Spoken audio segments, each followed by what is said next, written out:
ஓம் நம சிவாய. நாள் ஒன்றுக்கு ஒரு கிராமத்தில் வசிக்கும் அதிதியை திவ்யமான அன்னபானாதிகளுடன் தனது சக்திக்கு ஏற்றபடி தன்னுடன் போஜனம் செய்விக்க வேண்டும். ஒருவன் வீட்டுக்கு வந்த அதிதி உணவின்றி செல்வானாயின் அவ்வதிதியின் பாவம் கிரகஸ்தனையும் கிரகஸ்தன் பெற்ற புண்ணியம் அதிதியையும் சேரும். அதிதி பூஜை செய்யாமல் ஆவலோடு தான் மட்டும் புசித்தவன் நரகத்தில் இரும்புச் சங்கிலியால் கட்டப்பட்டு நெடுங்காலம் துன்புற்று வீழ்ந்து கிடப்பான். அப்போது யமதண்டாளர் அவன் மாமிசத்தையே அறுத்து அவனை உண்ணச் செய்தும் அவன் இரத்தத்தையே அவனை பானம் செய்யச் செய்தும் கஷ்டப்படுத்துவார்கள். பாவி பசி தாகங்களுடன் பலவித நரக வேதனையை அடைவான். விசேஷமான பாவத்தையும் சிறிது புண்ணியத்தையும் செய்தவனும் விசேஷமான புண்ணியத்தையும் சிறிது பாவத்தையும் செய்தவனும் அடையும் கதியை சொல்லுகிறேன். அதிக பாவம் செய்தவன் தான் செய்த ஸ்வல்ப புண்ணியத்தின் பயனை முதலில் அனுபவிப்பான்.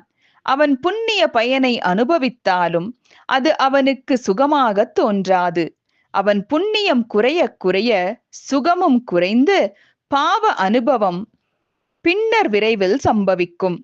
உபவாசம் இருந்து மகா புண்ணியங்களை செய்த இல்வாழ்வோன் தான் செய்த சொற்ப பாவ பலனை முதலில் அனுபவித்தாலும் மகா தனவந்தனுக்கு கொஞ்சம் கஷ்டமடைந்த காலத்தில் அது தோன்றாதது போலவே லேசாக அனுபவித்து பிறகு புண்ணிய வசத்தால் விசேஷமான சுகங்களை அனுபவிப்பான். புண்ணிய பாவங்கள் இரண்டும் தம்மை செய்தவர்கள் அனுபவிக்கும்படி ஒன்று பலவாக விருத்தியாகும்.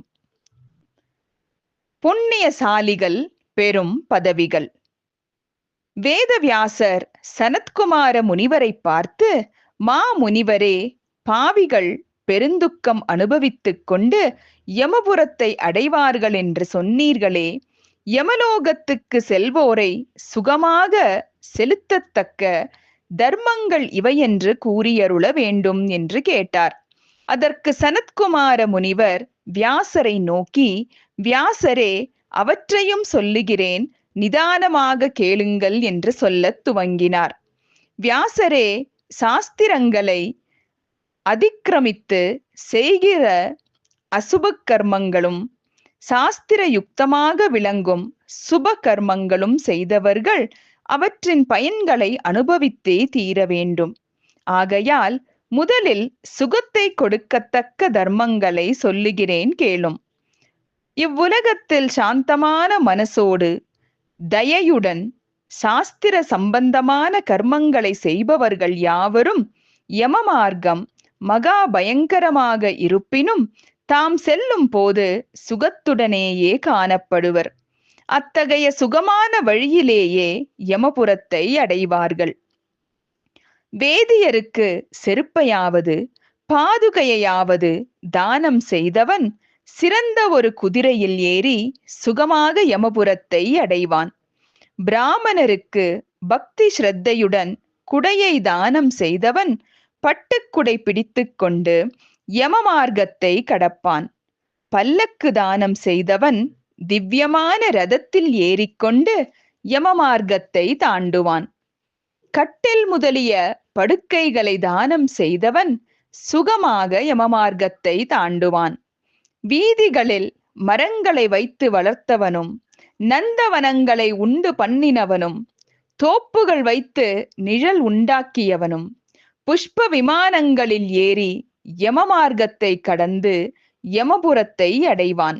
தேவாலயங்களையும் அநாத மண்டபங்களையும் சத்திரங்களையும் முனிவர்களுடைய ஆசிரமங்களையும் செவ்வையாக செய்வித்தவர்களும் தேவர், அக்னி, குரு, பிராமணர், தாய், தந்தையர் முதலானோரை நாள்தோறும் பூஜித்தவர்களும் தாம் விரும்பிய வகையில் சுகமாக யமமார்க்கத்தை கடந்து செல்வார்கள்.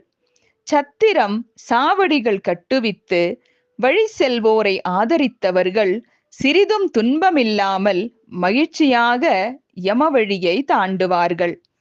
மந்திர உபதேசம் செய்த குருவுக்கு பக்தியோடு பணிவிடை செய்து வந்தவன் யம மார்க்கத்தில் தாம் விரும்பியபடி திவ்யமான தோப்பு, குளம், பூந்தோட்டம் முதலியன விளங்க சந்தோஷத்துடன் போவான். நோயுற்று துக்கத்துடன் தன் வீடு வந்து சேர்ந்த ஒருவனை ஆதரித்தவனும் மருந்து முதலியவற்றால் அவனை குணப்படுத்தியவனும் சுகத்தோடு யமமார்க்கத்தை கடப்பான். வேதியருக்கு கோதானம் செய்தவனும் வேதியர்களை அன்னபானாதிகளால் திருப்தி செய்தவனும் யமமார்க்கம் முழுவதிலும் தன் இஷ்டகாமியங்களை அனுபவித்துக் கொண்டே செல்வான்.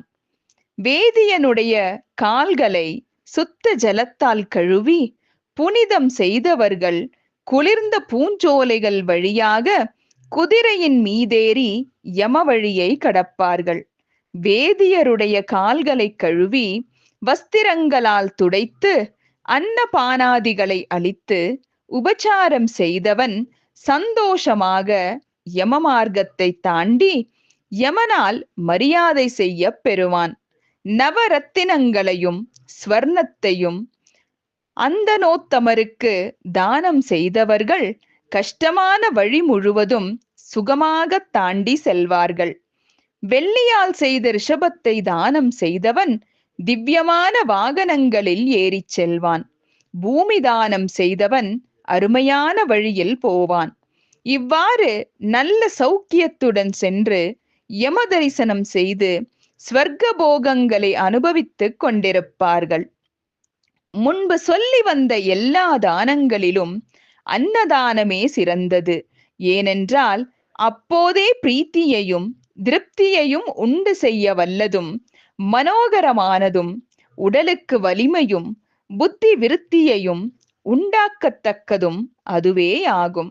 ஓம் நம சிவாய.